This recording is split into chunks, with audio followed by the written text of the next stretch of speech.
Notre espèce a vu le jour il y a plus de 200 000 ans, sur une petite planète du système solaire. Une planète unique, couverte d'océans et habitée par des milliers d'espèces vivantes. C'est ici que nous avons évolué et que nous nous sommes épanouis. Jusqu'à ce que notre maîtrise des techniques et notre soif de découverte nous libèrent de la gravité terrestre.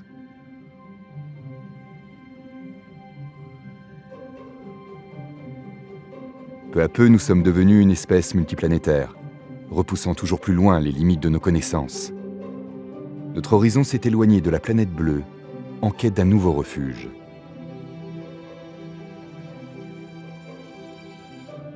Nous avons colonisé Mars et ses déserts rouges. Fait escale sur les lunes de la gigantesque Jupiter et son œil menaçant. Puis nous sommes arrivés dans notre nouveau monde, proche de Saturne, à plus d'1,5 milliard de kilomètres de notre Terre d'origine. C'est là, dans l'ombre de la géante aux anneaux de glace, que nous avons trouvé notre nouveau refuge. Un refuge secret, bien gardé derrière une épaisse atmosphère orangée. Un refuge nommé Titan. Titan, la plus grosse des lunes de Saturne. La seule lune de tout le système solaire dotée d'une atmosphère. Une lune restée une énigme impénétrable pendant des siècles. Une lune qui s'est révélée être la meilleure candidate de notre système solaire pour nous accueillir et héberger la vie. Une lune qu'il nous a fallu conquérir durant de longues années, en utilisant toute l'ingéniosité de notre espèce.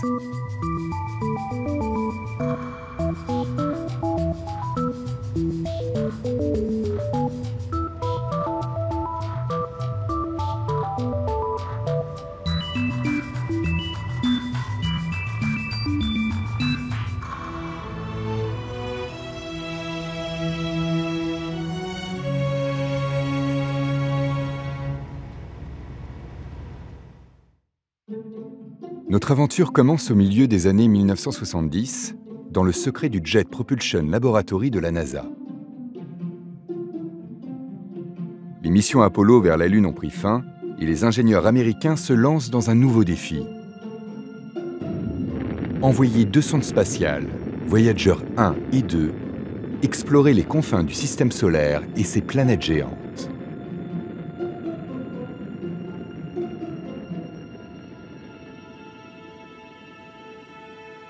Mais Titan et sa mystérieuse atmosphère orangée intriguent tellement les scientifiques qu'ils décident de détourner Voyager 1 de sa trajectoire initiale.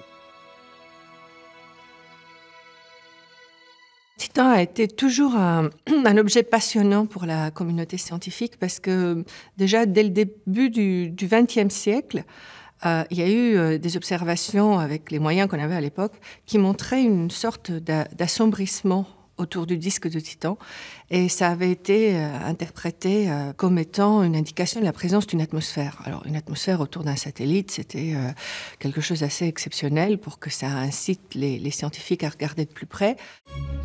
Le 10 novembre 1980, après un périple de 3 ans, Voyager 1 entre dans le système saturnien. Titan est à portée de caméra, à quelques dizaines de milliers de kilomètres. Le moment est historique. L'épaisse atmosphère de Titan ne permet pas à Voyager de percer les secrets de sa surface. Mais la sonde a d'autres ressources et réussit à envoyer des données uniques qui mettent le monde scientifique en ébullition.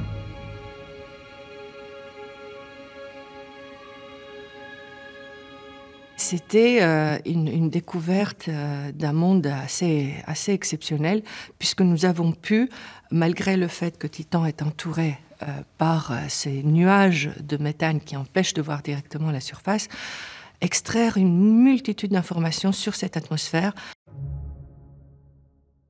Parmi les informations les plus importantes révélées par Voyager, la présence de méthane intéresse les chercheurs au plus haut point. Car le méthane, un gaz composé de carbone, est une des bases de la chimie organique. Une chimie qui est à l'origine de la vie. Les instruments de Voyager n'étaient pas optimisés pour étudier cette chimie organique. Il était donc naturel de spéculer qu'il y avait des choses absolument extraordinaires dans l'atmosphère, à la surface de Titan, et qu'il fallait y retourner. Il fallait envoyer un vaisseau spatial avec beaucoup d'instruments, dont un radar, pour pouvoir percer les nuages. Mais surtout, l'espoir, c'était de pouvoir envoyer une sonde dédiée à Titan, une sonde qui descendrait dans l'atmosphère de Titan. Ce projet totalement fou de poser une sonde à plus d'1 milliard de kilomètres de la Terre, dans un environnement inconnu, ce sera la mission Cassini-Huygens, une collaboration historique entre la NASA américaine, l'ESA, l'Agence spatiale européenne, et l'ASI, l'Agence spatiale italienne. Véritable prouesse technique, la mission est composée du vaisseau orbiteur Cassini, qui va transporter la sonde Huygens et la larguer dans l'atmosphère de Titan. Je pense que la mission Cassini-Huygens est un modèle de coopération entre des agences internationales et des scientifiques qui sont arrivés à travailler ensemble pour atteindre un objectif commun. Et ça nous a permis de faire bien plus que si on avait juste travaillé entre Américains. En réunissant les meilleurs talents d'Europe et des États-Unis, on a pu mettre sur pied une mission qui restera dans les annales pendant des décennies. L'une des missions les plus passionnantes jamais accomplies. Novembre 1989. Après 10 ans de conception, la NASA s'attaque à la fabrication du vaisseau orbiteur Cassini. Au cours des 7 années que va durer sa traversée dans le vide interplanétaire, le vaisseau Cassini devra être en mesure d'obéir à des corrections de trajectoire et des manœuvres pilotées depuis la Terre.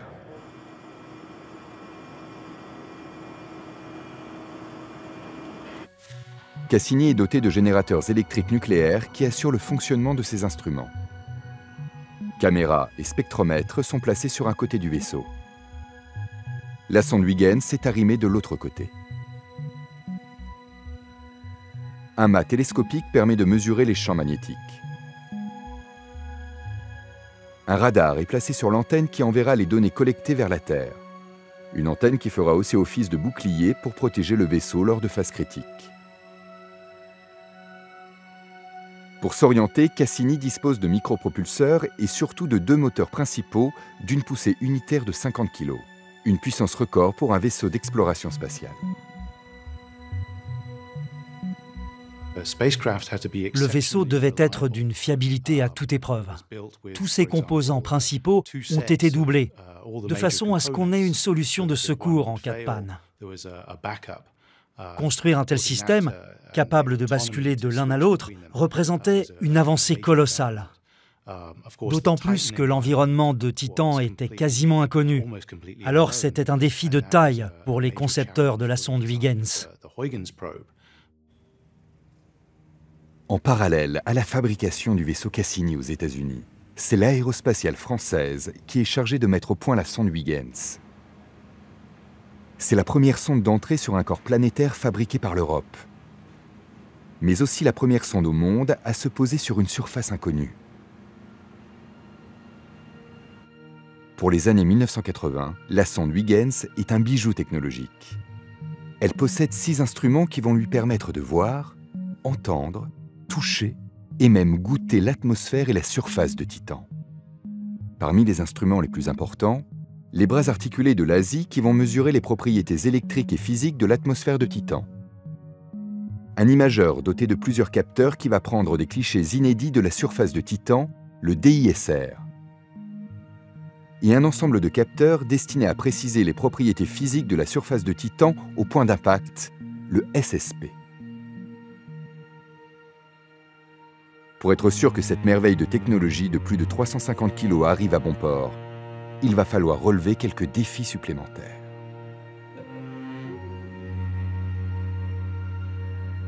C'était vraiment la première fois que l'Europe développait un engin qui devait rentrer dans une atmosphère extraterrestre, descendre en parachute et éventuellement se poser à la surface.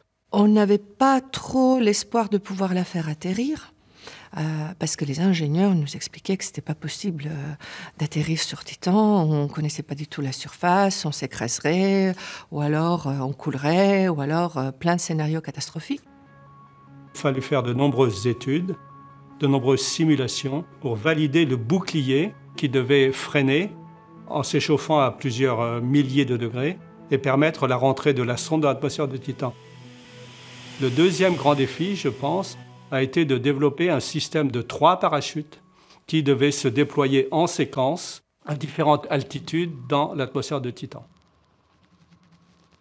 Les essais, c'était des largages d'une maquette de Huygens emportée par un ballon sur un site de lancement de ballons en Suède, qui a permis de valider toute la séquence de déploiement des parachutes.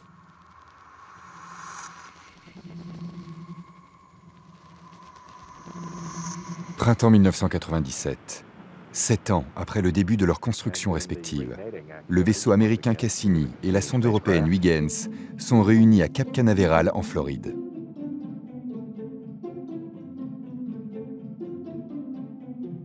Le 15 octobre 1997, tout est prêt pour le départ. Et à 4h43, la fusée Centaur 4 s'arrache du pas de tir numéro 40 avec, à son bord, Cassini-Huygens. Le voyage le plus ambitieux de l'ère spatiale commence.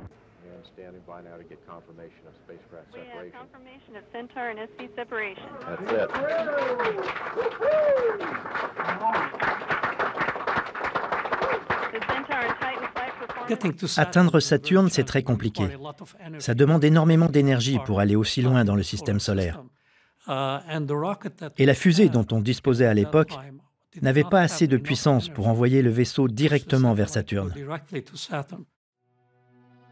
Ce qu'on a dû faire, c'est donc s'éloigner et puis revenir vers Vénus pour utiliser son champ d'attraction.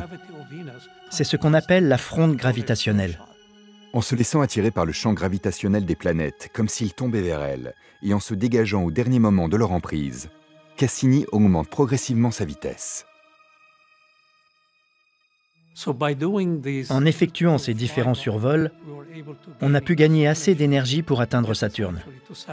C'est pour ça que ça nous a pris 7 ans. Parce qu'il fallait qu'on fasse tous ces survols.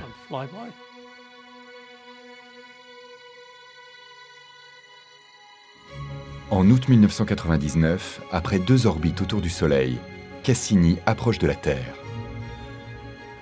C'est l'occasion d'accélérer une nouvelle fois grâce à la fronde gravitationnelle et de faire ses adieux à la planète bleue.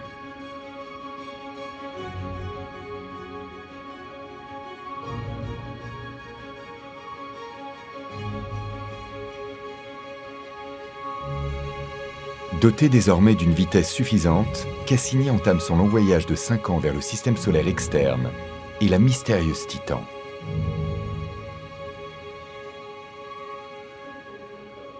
Un an plus tard, fin décembre 2000, Cassini approche de Jupiter. Si le vaisseau reste à bonne distance de la géante, à plus de 10 millions de kilomètres pour ne pas subir ses fortes radiations, ces appareils photographiques envoient sur Terre des clichés d'une beauté saisissante.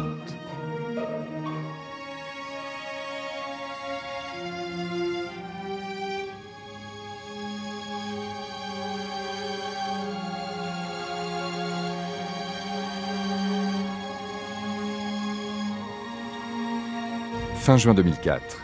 Sur Terre, la tension est maximale. Après 7 ans de voyage, Cassini arrive à proximité de Saturne. C'est une des phases les plus périlleuses du voyage. Le vaisseau doit se placer en orbite autour de la planète géante. Et pour cela, il lui faut traverser ces anneaux de glace.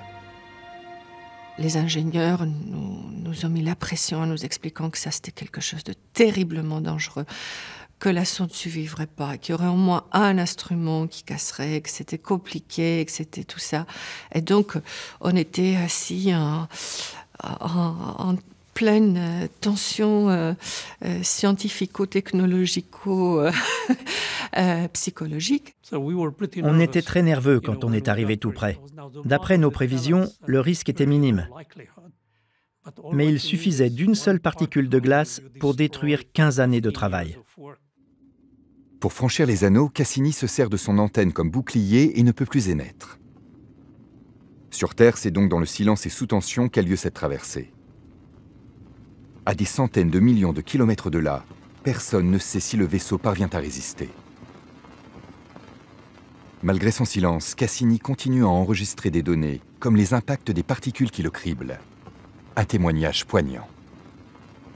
Après ce premier exploit, Cassini se retrouve au-dessus des anneaux pendant plusieurs heures. Des heures magiques. Mais maintenant, Cassini doit se retourner et se servir de ses moteurs pour freiner. Des moteurs qui n'ont pas servi depuis plusieurs années. À 19h36, ces puissants moteurs à ergols s'enflamment. Une fois de plus, Cassini démontre sa perfection technique. La manœuvre est un succès total.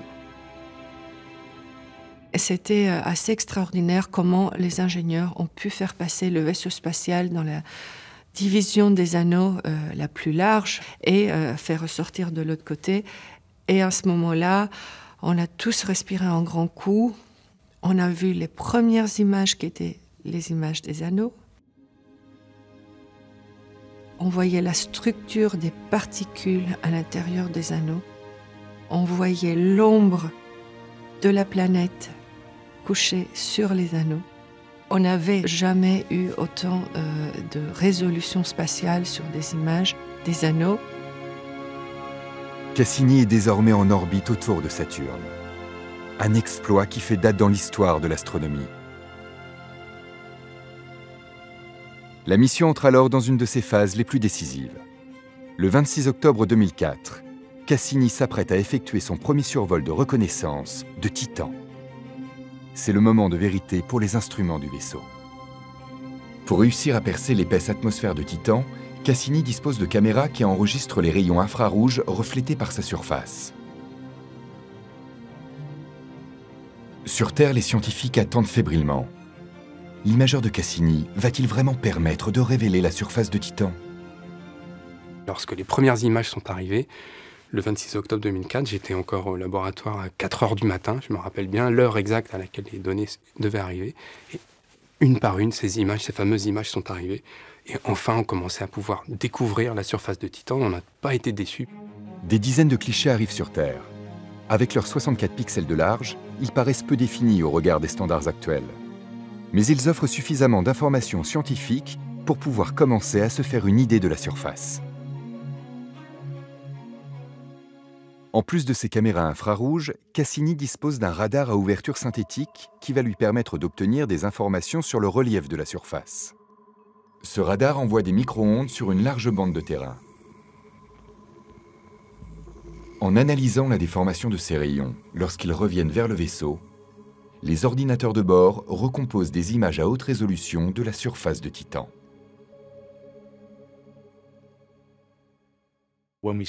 Lorsqu'on a découvert la première image, ça n'était pas très clair. On ne savait pas trop ce qu'on regardait.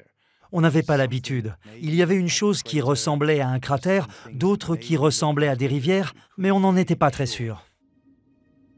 Même si elle reste sujette à interprétation, les premières images radar de la surface de Titan dévoilent une diversité de paysages dont les scientifiques ne soupçonnaient pas l'existence. Après ces premières révélations, les ingénieurs de la NASA vont se concentrer sur la prochaine étape de la mission, le largage de la sonde Huygens vers Titan.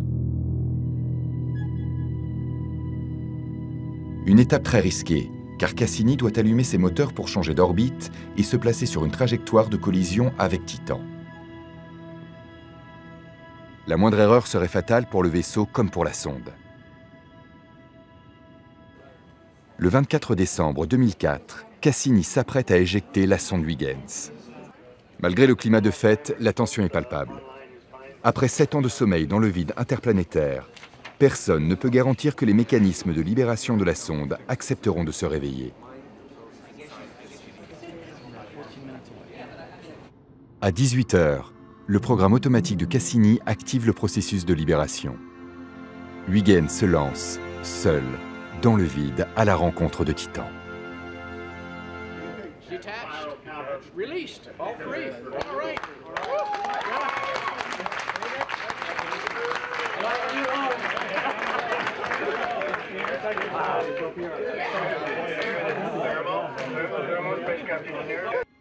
La descente de Huygens dans le silence va durer près de 3 semaines. Pendant ce temps, Cassini doit s'échapper de la trajectoire sur laquelle il s'est placé pour larguer Huygens afin de ne pas s'écraser sur Titan. et se positionner pour récupérer les informations que la sonde va lui envoyer dès qu'elle aura atterri.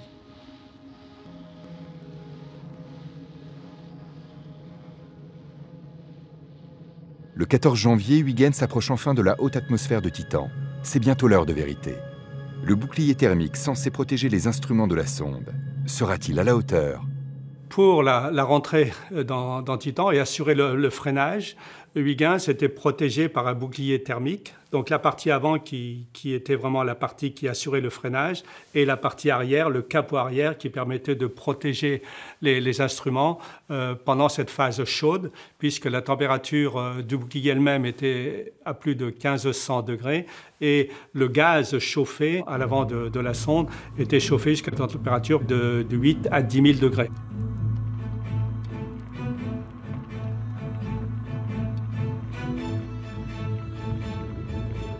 Pendant que sur Terre, les ingénieurs s'interrogent, Huygens continue sa route. Son bouclier thermique a tenu toutes ses promesses, et ses parachutes s'ouvrent pour freiner sa chute. Les années de labeur acharné ont porté leurs fruits. À 150 km d'altitude, les instruments de Huygens se mettent en marche. C'est la course contre la montre pour arriver à la surface, car les batteries de la sonde n'ont qu'une autonomie de quelques heures.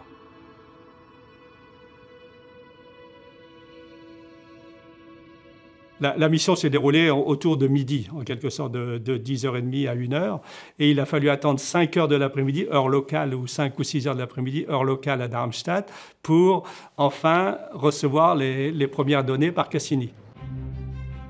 Peu à peu, la brume se dissipe. Huygens photographie sans relâche le paysage à ses pieds. L'énigme de Titan est en passe d'être révélée. Le 15 janvier, on avait prévu une conférence de presse et l'équipe de la caméra avait réussi à assembler un panorama, en quelque sorte, à rassembler une quinzaine d'images. Et lorsque j'ai découvert ce panorama qui a été présenté, j'ai dit, mais c'est pas possible, c'est la Côte d'Azur.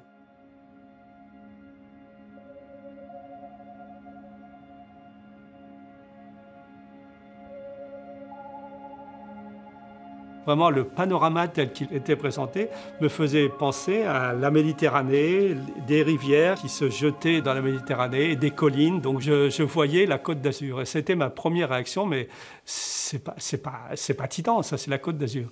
C'était bien Titan. Le 14 janvier 2004, Huygens approche de la surface. Le défi le plus fou de l'histoire de l'exploration spatiale est sur le point de se réaliser. Un engin construit par l'homme a parcouru plus d'1 milliard de kilomètres pour atterrir à la surface d'un corps céleste inconnu. Tous les instruments sont activés. Ils enregistrent et transmettent vers Cassini le maximum de données possibles avant épuisement des batteries. Une fois que Huygens s'était posé, Huygens était stable, tous les instruments ont continué à fonctionner. Et la caméra a pris des images de la surface de Titan. Comme on avait des caméras en 3 directions, donc on avait des images stéréo, et on voyait bien l'endroit avec ce qui semblait être un lit de rivière, avec des cailloux ronds. On était en fait devant des paysages connus, mais avec des ingrédients complètement différents. Il fait moins 180 degrés à la surface. Donc ces galets, ce n'est pas des galets de roche, c'est des galets de glace, de la glace d'eau. Le sable, la matière qui ressemble à du sable, c'est de la matière organique, un mélange de grains de matière organique et de grains de glace d'eau. Donc des choses très différentes de ce que l'on voit sur Terre, mais l'allure était très similaire à ce que l'on connaît sur Terre. Quelques heures après avoir atterri à la surface de Titan, les batteries de Huygens sont épuisées. La sonde s'éteint, mais les informations qu'elle a récoltées sont d'une richesse inépuisable. 13 ans après son atterrissage, les scientifiques continuent encore à travailler dessus. Huygens a apporté une résolution qui nous a permis de voir des détails qui sont inaccessibles à Cassini depuis son orbite. Le contrepoint de cela, c'est que Huygens, c'est une date à un endroit de Titan. Et pour comprendre un système complexe comme Titan, il faut pouvoir extrapoler ces données de Huygens, qui sont des données extrêmement précieuses, qui sont la vérité terrain. Mais il faut pouvoir extrapoler, grâce à des modèles après, en faisant des hypothèses, ces données-là à toutes les longitudes, à toutes les latitudes de Titan. Et c'est là où Cassini nous aide depuis l'orbite. Durant les 13 ans que va durer la mission, Cassini va sillonner sans relâche le système saturnien en passant tous les mois au-dessus de Titan. Au total, le vaisseau orbiteur aura réalisé plus d'une centaine de survols de Titan.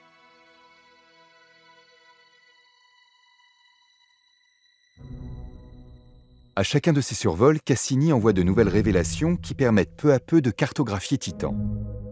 Mais l'opération est un véritable casse-tête, car il faut assembler des dizaines de clichés pris à des latitudes et avec des conditions d'ensoleillement différentes. Si les scientifiques cherchent, grâce à Cassini, à affiner leur connaissance de Titan, c'est parce qu'ils espèrent y trouver les ingrédients nécessaires au développement de la vie.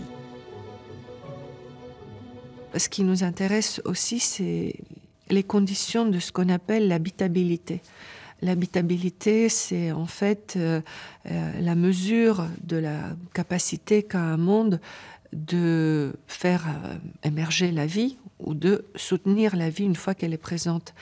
Et par extrapolation de ce qu'on a chez nous, on dit qu'est-ce qu'il nous faut? Il nous faut de l'eau liquide, il nous faut des nutriments, il nous faut des sources d'énergie. Parce que c'est l'énergie qui fait que notre planète vit, en fait, et le métabolisme évolue. Et il nous faut un environnement stable, parce qu'il faut vraiment un monde assez grand pour que l'environnement soit stable. Pour vérifier si les conditions d'habitabilité sont remplies et conforter leur modèle scientifique, les chercheurs guettent chaque nouvel envoi de Cassini avec impatience. En 2007, 2 ans après le largage de Huygens, Cassini va faire une découverte capitale. Le vaisseau observe pour la première fois un ensemble de mers et de rivières dans la région du pôle Nord. Une révélation qui permet d'affirmer l'existence d'un cycle dynamique à la surface de Titan. Sur Titan, on est à 1,5 milliard de kilomètres du Soleil, on est très très loin, il fait très froid. Donc on pensait se retrouver un objet froid, complètement congelé, avec une géologie, une climatologie complètement éteinte. Et notre surprise a été de voir que cette climatologie était active, non seulement active mais complexe, et que, eh bien, même à ces températures très très froides, il pouvait y avoir un cycle climatique, basé sur de l'évaporation, de la condensation, la formation de nuages, des pluies, et des pluies qui vont alimenter des étendues de liquide stable à la surface du satellite. Le méthane est présent en grande quantité sur Titan, tout particulièrement dans les lacs et rivières. Lors des changements de saison, lorsque les températures augmentent, le méthane s'évapore puis se condense en nuages à une trentaine de kilomètres du sol, avant de redescendre vers la surface sous forme de pluie. L'ensemble forme un cycle dynamique proche du cycle de l'eau sur Terre.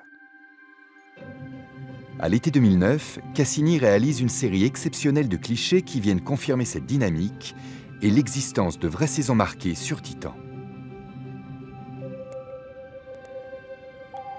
L'équinoxe est arrivé en août 2009. L'équinoxe est tout simplement, comme sur Terre, quand le Soleil éclaire perpendiculairement, donc envoie le maximum d'énergie au niveau de l'équateur. On a vu des tropiques ou des régions équatoriales de Titan qui habituellement sont relativement calmes, ce qui est prédit par les modèles climatiques. On a vu une activité assez extraordinaire naître à ce moment-là, des orages très violents avec des pluies diluviennes au niveau de l'équateur. Ça a pu impacter le paysage comme ça peut impacter des pluies diluviennes dans les déserts terrestres où l'on a des rivières asséchées le reste de l'année. Puis à un moment donné, dans l'année, il y a des orages très violents qui remplissent les grands déserts et qui continuent d'éroder et d'apporter du sédiment vers les déserts de sable où l'on peut voir se former des dunes. Alors les dunes de Titan, elles ont une structure assez étonnante. Elles sont toutes linéaires, avec une linéarité très stable. Elles peuvent s'étendre en ligne droite sur plusieurs centaines de kilomètres.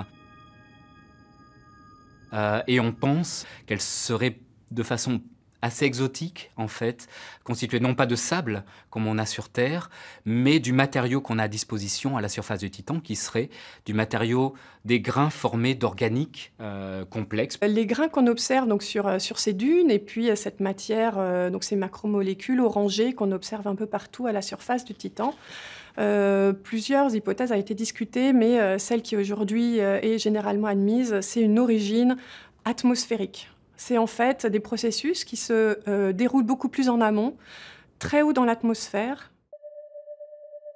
Dans la haute atmosphère de Titan, sous l'action des rayons ultraviolets, les molécules de méthane et d'azote se décomposent en molécules plus petites. Elles vont se réassembler les unes avec les autres pour former de nouveaux produits plus complexes et donc plus lourds.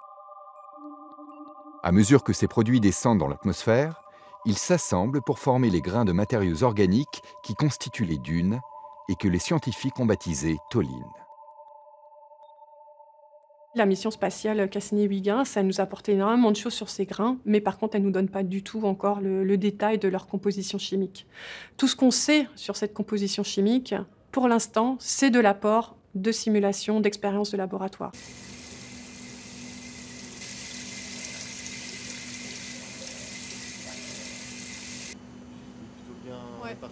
Ce que parviennent à faire les scientifiques, c'est ni plus ni moins que de recréer la haute atmosphère de Titan dans une chambre à vide pour étudier la formation des tholines. Comme les rayons UV qui apportent l'énergie nécessaire à l'expérience n'existent pas sur Terre, les scientifiques les ont remplacés par des électrons. En présence de ces électrons, le méthane et l'azote injectés dans la chambre à vide forment un plasma orangé. C'est dans ce plasma que vont se déclencher les réactions en chaîne qui conduisent à la fabrication de tholines. L'étrange matière extraterrestre est désormais produite en laboratoire et va être soumise à des analyses approfondies. Grâce aux expériences de laboratoire, les scientifiques ont désormais la preuve que la surface de Titan est recouverte d'une matière organique à partir de laquelle peut se développer la vie. Des polymères facilement transformables, essentiels à la formation des acides aminés qui constituent les piliers du vivant.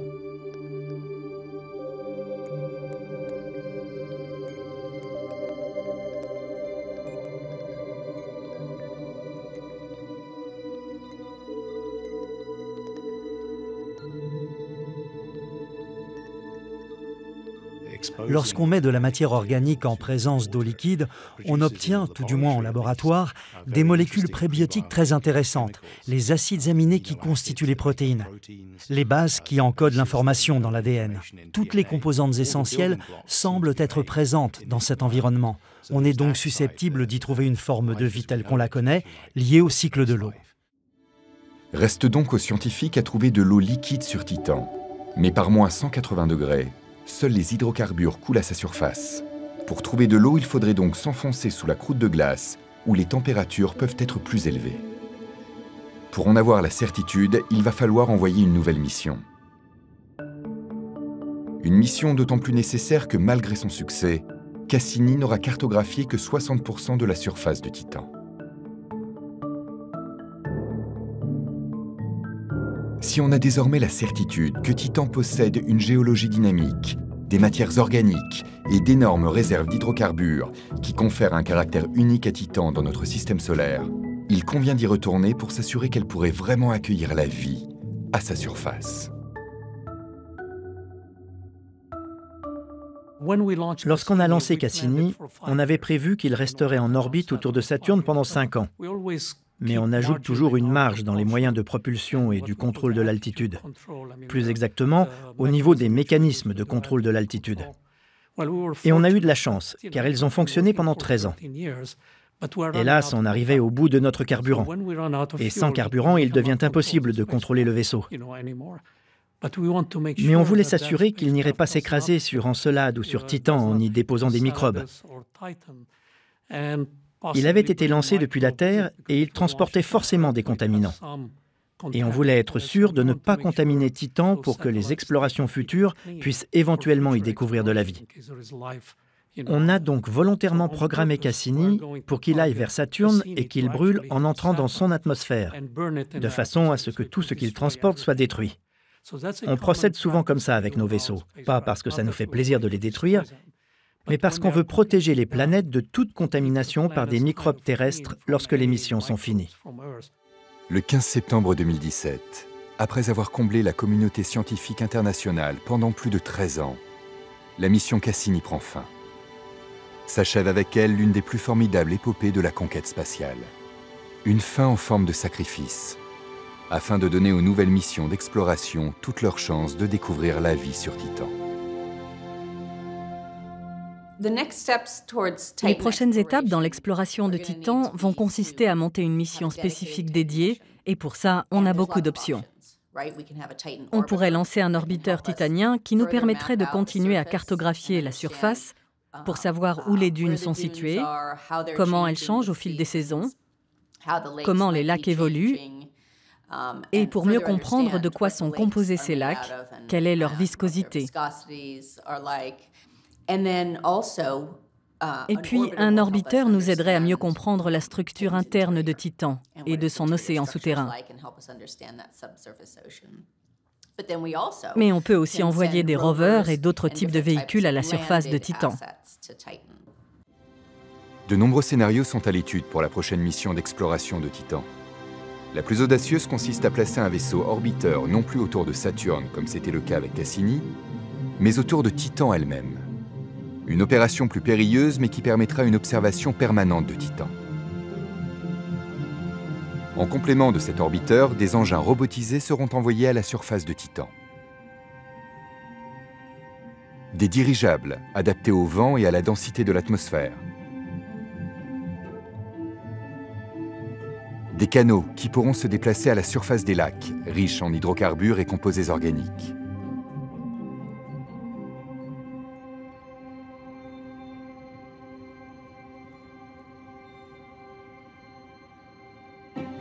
Une fois Titan cartographié avec précision, les scientifiques pourront envisager la prochaine étape décisive de sa conquête. Une mission habitée. Mais cette nouvelle aventure suppose que nous franchissions des obstacles technologiques sans commune mesure.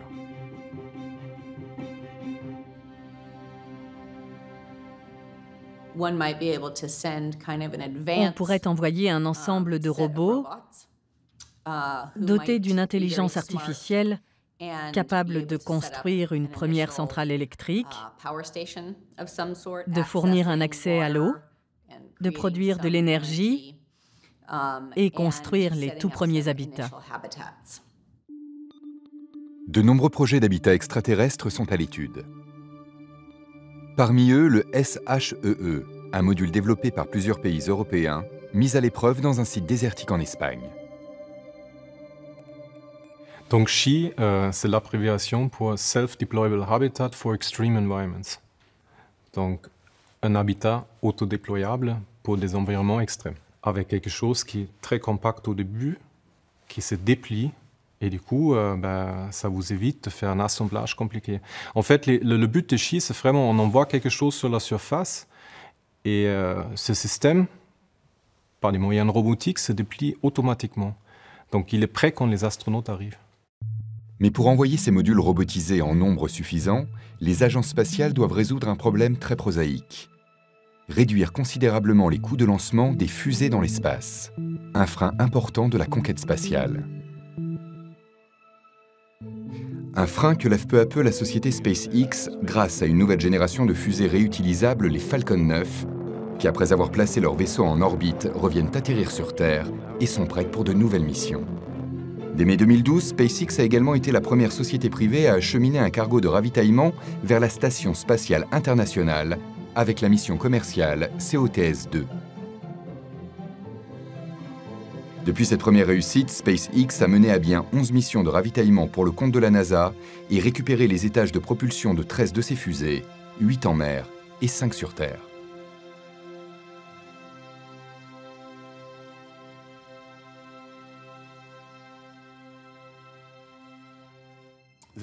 Je pense que la plupart des gens ne se rendent pas compte d'une chose, c'est que les radiations en dehors de l'orbite terrestre sont tellement importantes que les longs voyages spatiaux sont impossibles avec les technologies actuelles. Pour que ce soit possible et pour franchir cette nouvelle étape, il va falloir construire des vaisseaux beaucoup plus rapides. La vitesse de propulsion des futurs vaisseaux d'exploration est sans doute l'un des défis les plus importants à résoudre pour assurer la santé des astronautes. Mais là aussi, les dernières évolutions technologiques sont porteuses d'espoir. L'un des concepts sur lesquels on s'est penché dans notre livre et qui nous paraît prometteur, mais qui demande encore beaucoup de travail, c'est le Quantum Thruster, le moteur quantique ou Q-Drive. C'est un principe de propulsion proche du moteur ionique utilisé par la sonde spatiale Dawn, qui orbite autour de Cérès.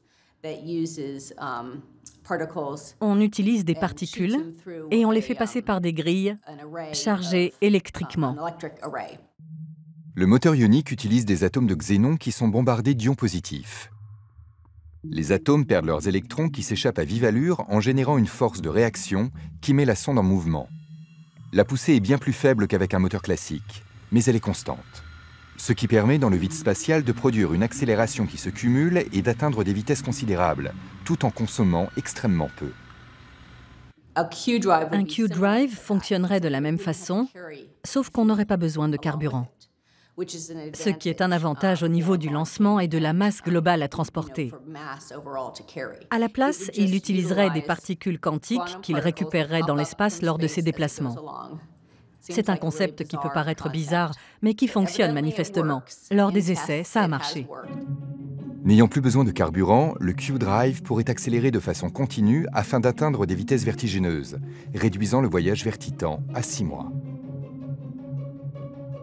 Aujourd'hui, les agences y réfléchissent déjà sur les prochaines étapes. Et notamment un concept qui se développe aujourd'hui, c'est une station qui va tourner autour de la Lune, une station internationale lunaire, si vous voulez, sur laquelle seront basés des astronautes qui vont rester pendant un certain temps et ensuite ils vont faire des excursions sur la surface. On aurait un peu le même scénario avec Mars. En premier temps, on va en orbite parce qu'on est plus proche de la surface. On peut faire l'exploration par observation aussi déjà, dans un premier pas. Et ensuite faire des petites missions habitées, peut-être plus courte durée, sur la surface. Pour moi, c'est un peu le roadmap qu'on va suivre. Lune, Mars, peut-être un astéroïde entre-temps. Et ensuite, une fois qu'on a accompli ça, on a développé une colonie durable sur Mars, on peut s'imaginer d'aller beaucoup plus loin avec Titan. Si nous voulons établir des colonies durables dans l'espace, la technologie est loin d'être notre seul obstacle. Notre plus grand problème, c'est l'homme lui-même. L'isolement psychologique, comme la question de la suffisance alimentaire, sont des défis tout aussi complexes à relever que la propulsion. Des défis auxquels la NASA s'est attaquée sur Terre avec les missions de simulation HI-SEAS. Pendant un an, on a vécu, les 6 membres de l'équipage ont vécu dans un dôme de 11 mètres de diamètre sur un volcan.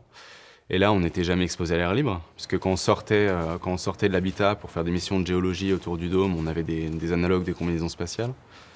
On n'avait aucune communication en temps réel avec l'extérieur, donc pas de téléphone, pas de Skype, pas de messagerie instantanée, etc. On avait seulement des emails avec un délai de 20 minutes dans les deux sens. Donc pendant un an, on a vu ou parlé seulement à nos coéquipiers. Et moi, je travaillais sur comment est-ce qu'on peut vivre en produisant ce dont on a besoin à partir de ce qu'on trouve là-bas. Donc je travaillais avec des microbes verts qu'on appelle des cyanobactéries et qu'on pourrait en fait nourrir à partir d'éléments qu'on trouve dans le sol et dans l'atmosphère martienne pour ensuite faire des composés utiles. Donc soit des composés qu'on peut utiliser directement, par exemple de l'oxygène ou des carburants, soit des composés qu'on peut utiliser pour nourrir d'autres organismes biologiques, par exemple des plantes ou d'autres microbes, et ensuite utiliser ces autres organismes biologiques pour faire en gros un petit écosystème qui est basé indirectement sur ce qu'on trouve sur Mars, donc qui est presque indépendant de la Terre, et qui peut produire à peu près tout ce dont on a besoin. Pour nous établir sur Titan, il nous faudra tout d'abord construire une base pérenne utilisant les ressources locales. Car même en réduisant les temps de trajet, notre nouvel environnement restera trop éloigné de la Terre pour en être dépendant.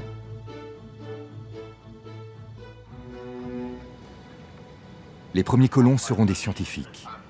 Leur mission principale sera dans un premier temps d'assurer leur survie. Pour cela, ils devront relever des défis considérables, au premier rang desquels la maîtrise de leur autosuffisance alimentaire. Une maîtrise qui passera par une connaissance accrue des ressources de leur nouvel environnement. Une maîtrise de tous les instants, sans laquelle il ne sera pas possible d'accueillir de nouveaux arrivants et d'agrandir la colonie.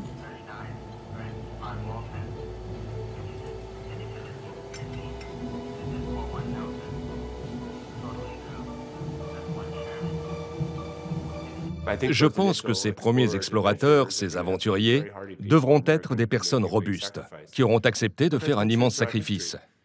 Mais on a déjà été confronté à ça par le passé. On a eu des colons qui se sont aventurés dans le Pacifique. Des Polynésiens ont traversé l'océan à bord de toutes petites embarcations. Ou des Inuits, ils ont été les premiers à partir explorer l'Arctique. Ils ont mis au point des bateaux, des kayaks, des vêtements chauds, des igloos et tout le matériel nécessaire pour y aller. Ils ont dû affronter de nombreuses épreuves en pleine obscurité. Tous ces défis ont déjà été relevés au cours de l'histoire de l'humanité. C'est juste que nous, compte tenu de l'époque où on vit, on va aller plus loin dans des endroits plus extrêmes encore. Mais on a la technologie pour le faire. Les avancées dans le domaine de la biotechnologie seront capitales pour les Titaniens. Elles leur permettront d'augmenter la productivité de leur culture en se concentrant sur des aliments nécessitant peu d'espace et présentant une forte valeur énergétique, comme les insectes ou encore les algues, qu'elles soient consommées directement ou qu'elles servent de nutriments à d'autres cultures. Il n'y aura pas de grands champs de blé et d'étables sur Titan, mais des micro-fermes au rendement élevé. Et les premiers colons devront être ouverts à une alimentation radicalement différente de ceux que nous connaissons sur Terre. On pourrait installer une ou plusieurs centrales électriques, mais aussi utiliser du dioxyde de carbone pour procéder à l'électrolyse de l'eau et séparer l'hydrogène de l'oxygène. L'oxygène permettrait aux humains de respirer et on pourrait obtenir de l'énergie à partir des réactions chimiques des hydrocarbures. Peu à peu, les premières bases se développeront avec l'arrivée de nouveaux colons. Mais même s'ils auront été sélectionnés pour leur capacité à s'adapter et être créatifs dans un environnement où tout est à faire, la vie de ces pionniers sera difficile. Car à plus d'1 milliard de kilomètres de la Terre, les communications seront réduites. Les premiers colons devront faire face à une solitude et un isolement marqué. Et la nostalgie pour leur planète d'origine sera d'autant plus forte qu'aucun retour sur Terre ne sera possible. Ce n'est pas le genre d'aventure dont vous revenez en organisant une soirée diapo. Si vous partez, c'est pour toujours. Vous ne pourrez pas revenir parce que dans cet environnement où la gravité est faible, votre corps va changer.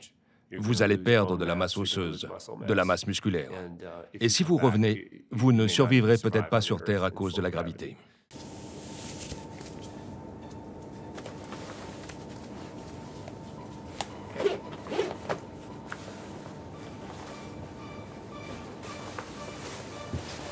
Si la faiblesse de la gravité condamne les nouveaux venus à rester sur Titan, il leur sera facile de se déplacer à la surface. La pression atmosphérique, proche de celle de la Terre, leur permettra de ne pas avoir à porter de lourds scaphandres pressurisés, mais des combinaisons chauffantes résistant à moins 180 degrés, comme celles des plongeurs de l'extrême. Un avantage énorme qui permettra aux Titaniens d'être au contact direct de leur environnement.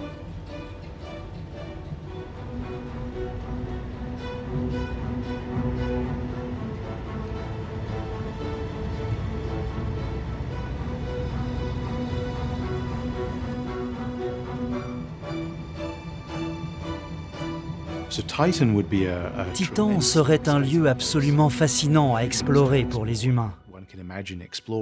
On pourrait la parcourir avec des avions ou d'autres types de véhicules. Je trouve ça amusant d'imaginer quel effet cela fera d'ici quelques années de se tenir sur la surface de Titan et d'observer les vagues qui viennent s'écraser sur les rivages des mers titaniennes, ou bien de survoler un cryovolcan, ou encore de faire du ski tracté par une voile sur des dunes de sable. Des endroits passionnants à explorer si on laisse libre cours à notre imagination.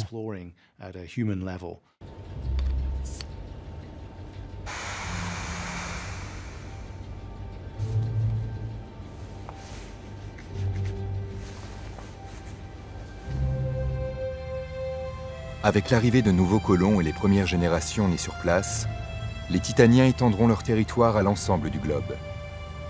Leur physiologie ne sera pas la seule à changer. Ils s'inventeront une culture, des lois, un système économique, une histoire. Ils passeront de la simple survie au développement. Ils fonderont une nouvelle civilisation.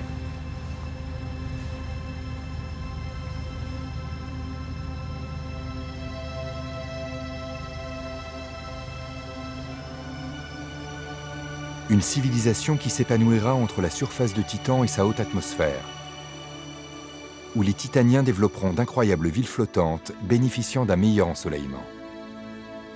Une civilisation dont la descendance oubliera peu à peu la terre qui a vu naître ses ancêtres, pour parler d'une autre voie, une voie singulière qui prendra en charge son propre destin.